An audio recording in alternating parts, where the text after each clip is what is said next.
The Tribal Peace Accord of Tumbang Anoy in 1894. To find out more about this central event of Borneo's history was the goal of the project Searching for Traces. The inland of the Indonesian island of Borneo consists mostly of rainforest. This area is populated by a number of tribes that call themselves Dayak. Many of these tribes used to fight among themselves, but united following the peace accords of Tumbang Anoy, an event that is celebrated but little documented amongst the Dayak. To fill this gap in knowledge, a research group from Indonesia traveled to Germany, Switzerland and the Netherlands, since all written sources that still exist are kept in European archives. In the Mission 21 in Basel, for instance, historian Guy Thomas gave insight into missionary records. To him, the archival search is a chance for the Dayak to regain better access to their own history. It's about retrieving knowledge. You see what I mean? Like you were saying, learning from the past, retrieving knowledge about how things happened in the past to understand the context within which you live.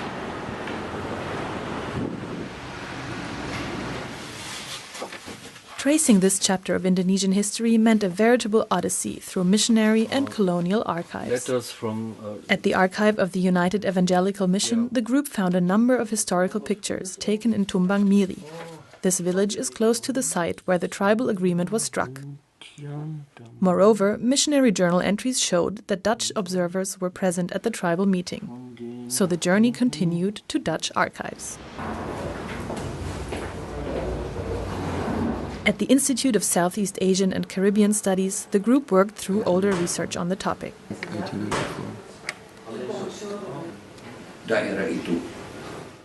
They also exchanged information with resident historians like Nico van Hoorn.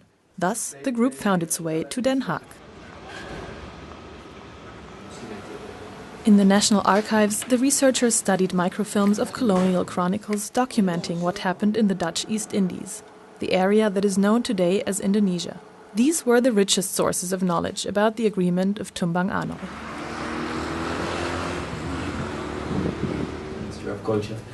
The final stop on the group's journey, the Royal Tropical Institute.